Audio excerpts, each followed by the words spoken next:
Hey, deal makers, welcome to the show where it's all about financial freedom with real estate.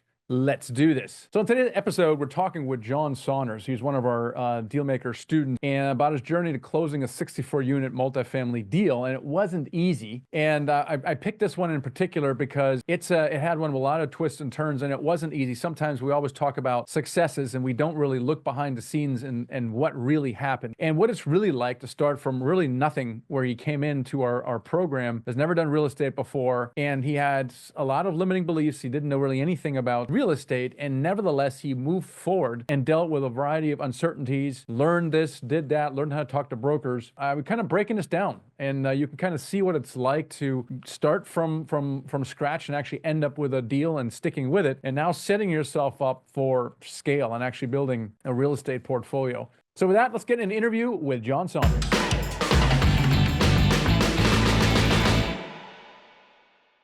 John, welcome to the show today. Hey, Michael, how are you? Hey, so tell us a little bit about background. You got into real estate, obviously, and eventually into multifamily, but why did you decide to go into real estate? What was going on in your life? And then maybe in the beginning, what was the initial strategy, the real estate strategy that you were pursuing?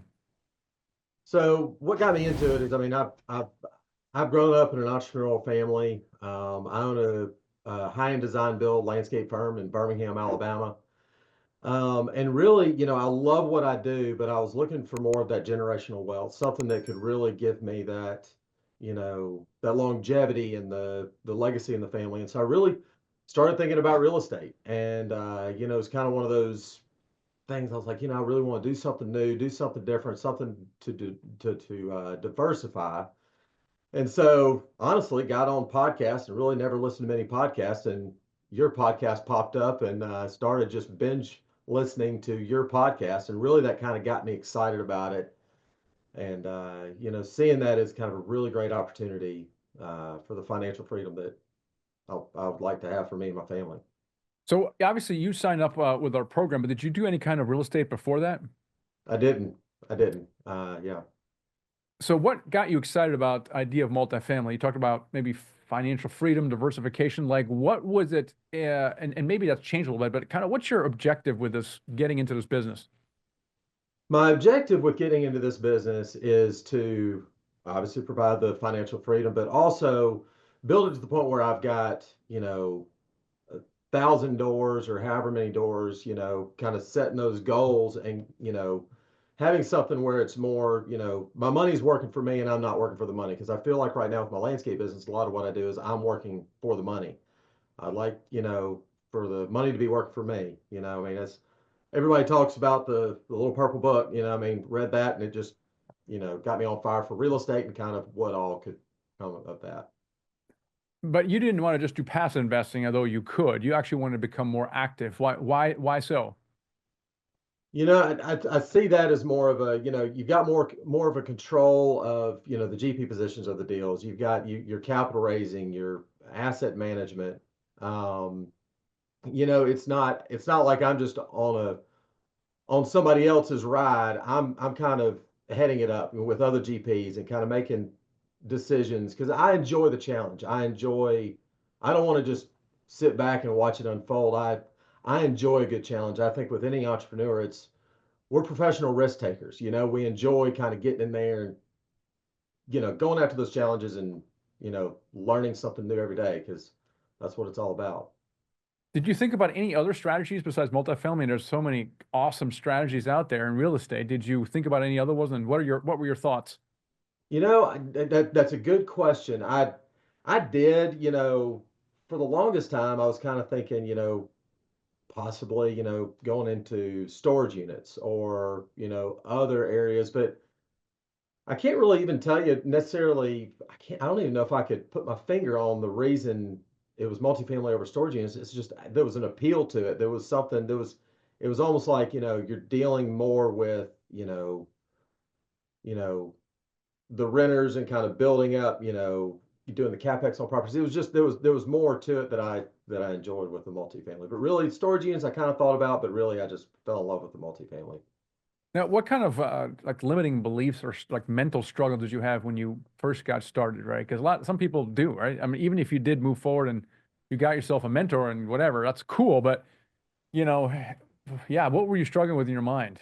Gosh, I mean, honestly, the biggest thing, real estate, verbiage, terminology, because I mean, landscaping and design build, the green industry, that's something I'd been in for, 30 years.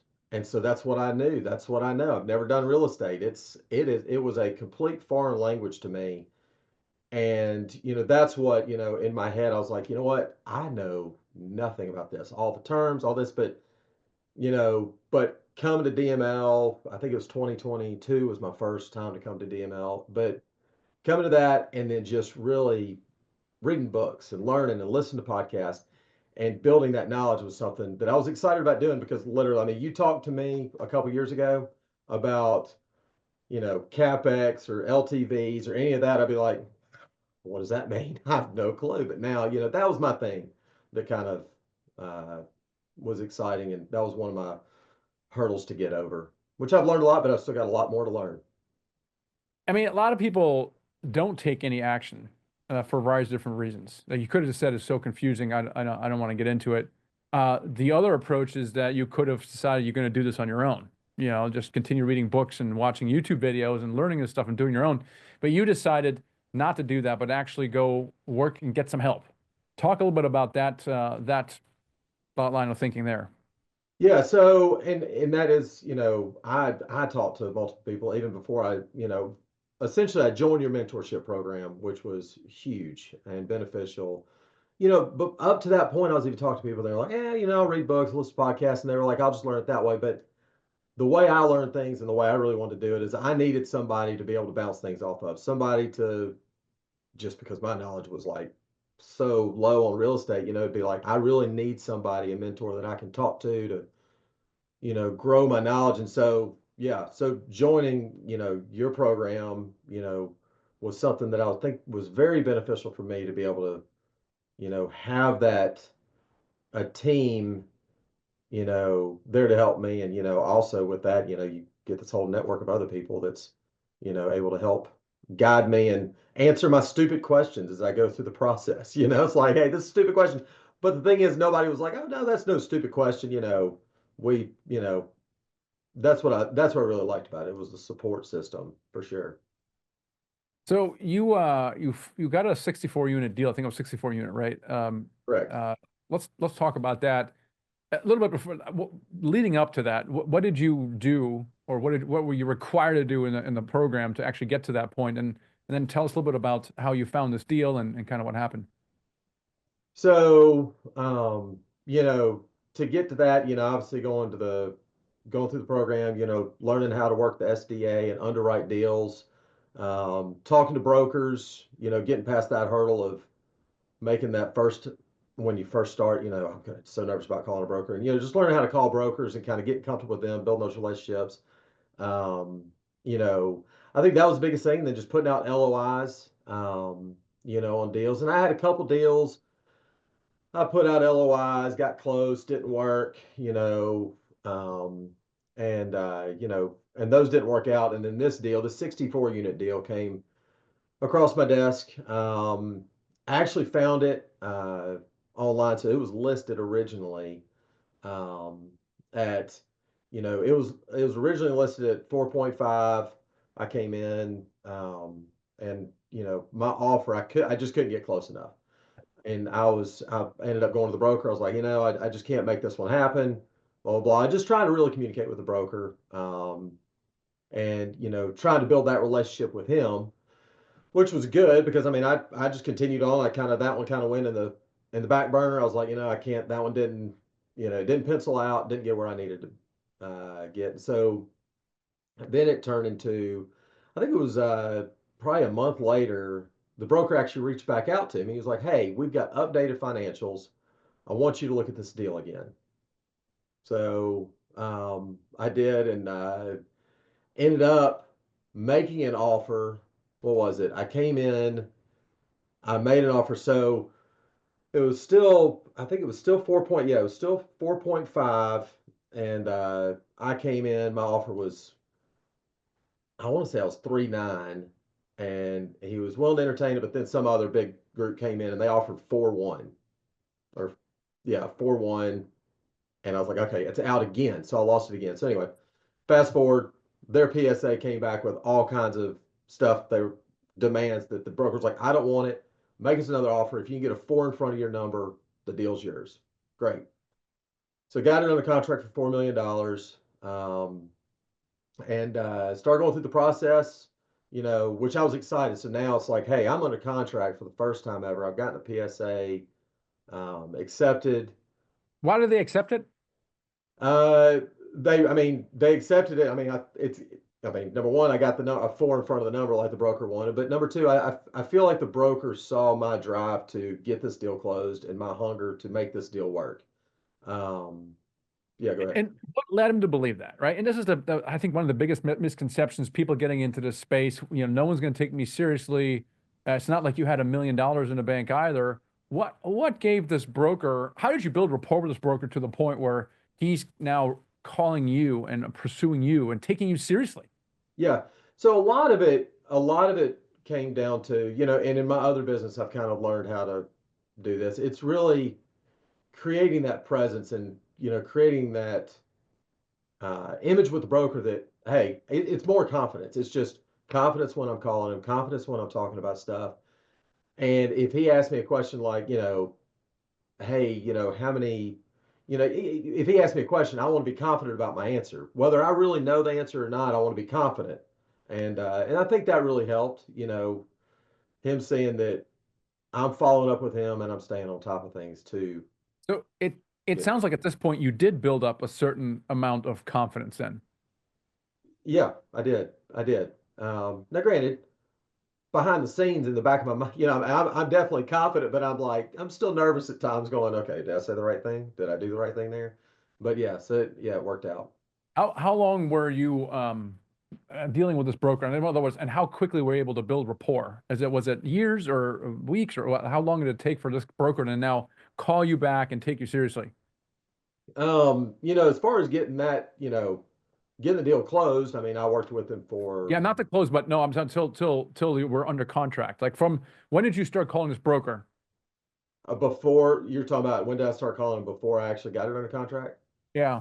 Um, How long does it take to build rapport with a broker? oh gosh, yeah, I think all brokers are different, I think he started realizing I was, really serious about it. Probably within, you know, a month or two. He started really realizing, But isn't that surprising though, right? Because a lot of people say, "Oh, let me get 10 years of flipping or a rental experience, and then oh yeah, maybe I'll have the confidence enough to talk to brokers." And here you are telling me it took take a month or two, and you've yeah. never done a deal before. And by the way, why did you pick a $4 million deal, John? Right? Because it's a pretty big deal. When you got started in the program, were you thinking, "I'm going to go do a $4 million deal," or what were you thinking in the beginning, or were you thinking $4 million deal?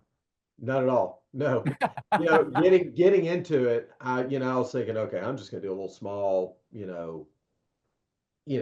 It was funny in my head. I was like, okay, I'm gonna do an 8 unit, and then I learned more and more, and I'd be like, okay, I'm gonna do it. I'm gonna do like a 15, and then it kind of built to the point where I was like, you know what? I've got this mentorship program. I got this team behind me.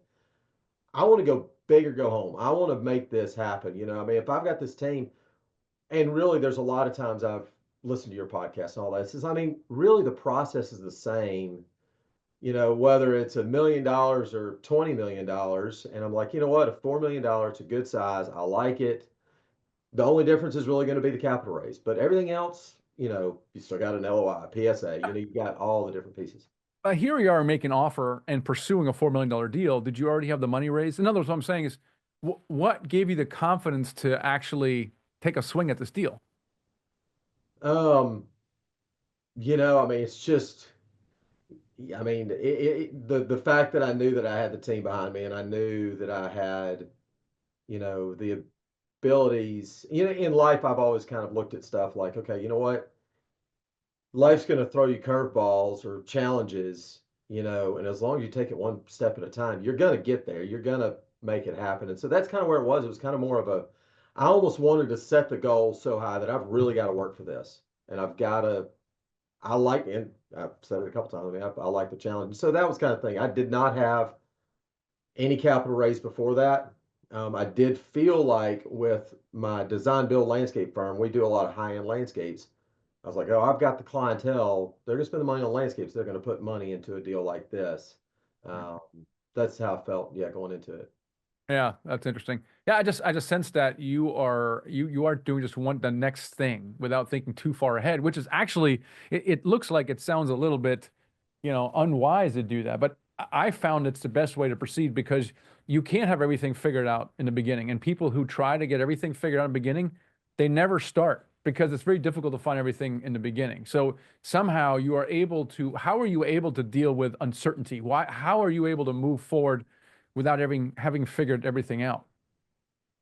I mean, it boils down to, you know, the willingness to learn and fail. I mean, it's the willingness to, you know, take on those challenges and take that leap of faith in situations where, a lot of people would just sit, like you said, sit back and say, you know what, I'm not comfortable with this. I don't know enough to pursue this, but it's like, you know what, I'm going to just take that step out and hopefully my foot lands good, and I'll learn. And there was plenty of times, even throughout this deal, where I take one step forward and three steps back. Okay.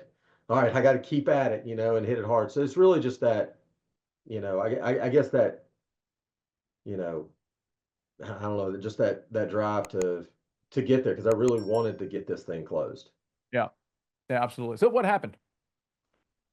Um, so what happened was we got it under contract. I believe it was July of 23. And that's, things were good. Capital raising was, a lot easier at that time. And so got under contract, started going through the process. Everything was going along. It was 100% me. So I did not have a partner, a fellow GP in the deal at the time.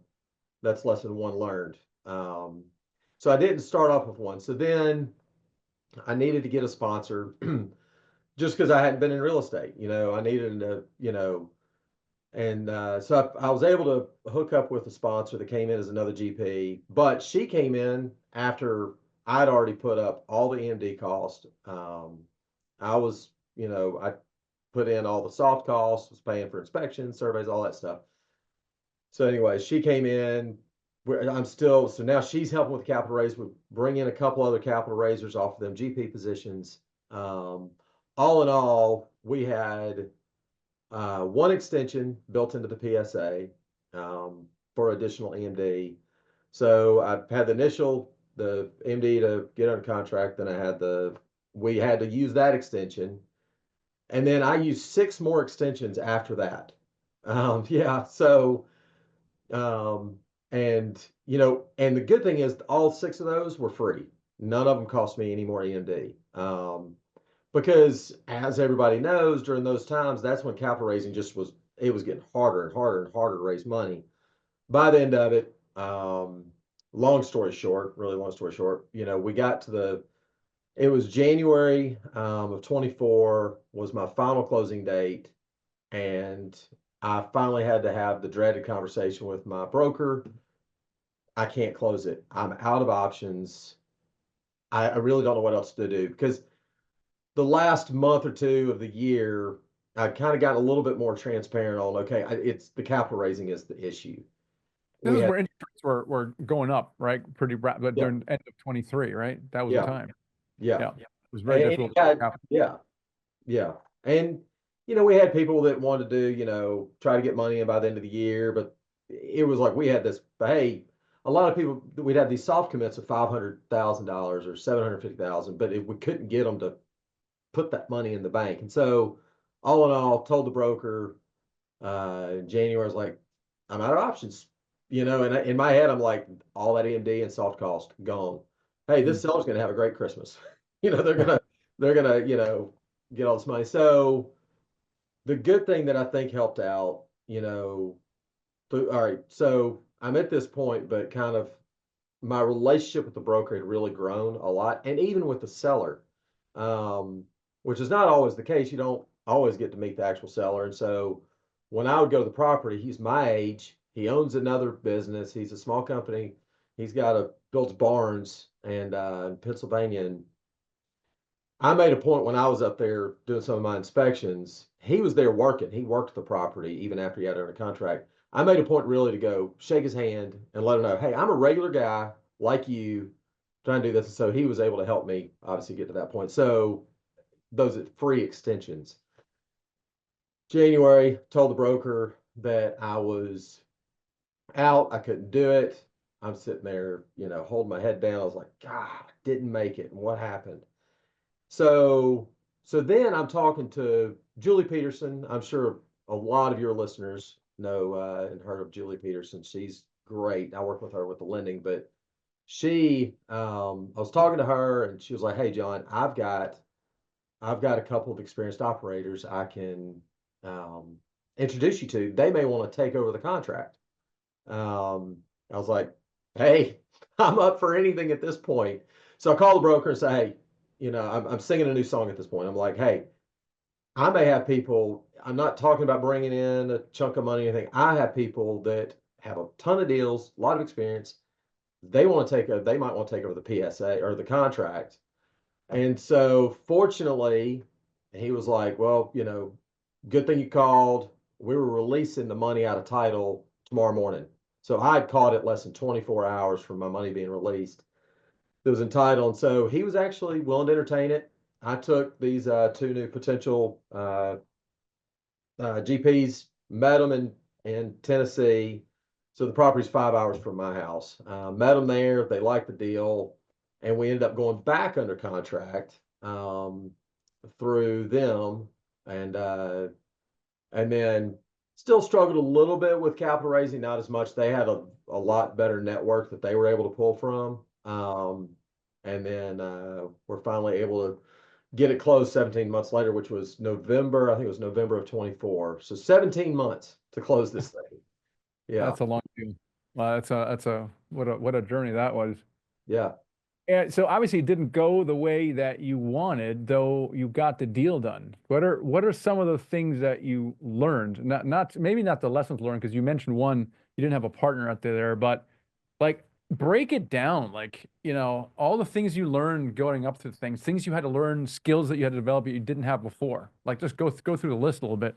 Yeah. So, I mean, gosh, I mean, number one, the amount of stuff I feel like I learned, I feel like if I'd closed this deal in 6 months, I wouldn't have learned as much as I did just because I was learning, you know, I learned how to underwrite deals. I learned how to, talk to brokers. I learned how to, deal with setbacks, whether it was, you know, getting people to actually commit and put their money in, or, having to deal with extensions, having to deal with, um, you know, updated PSAs. And I mean, there was so many different aspects to it that I was able to learn. And, even, um, you know, what it's like to, how to go through the process with a broker, you know, to the point where you kind of, you feel like you keep telling them the same thing, about, needing this extension or that extension. And I don't know. I mean, the full list of the stuff learned, I mean, it would be, I feel like I learned so much. Even if the deal had never closed, I felt I learned so much, through the process.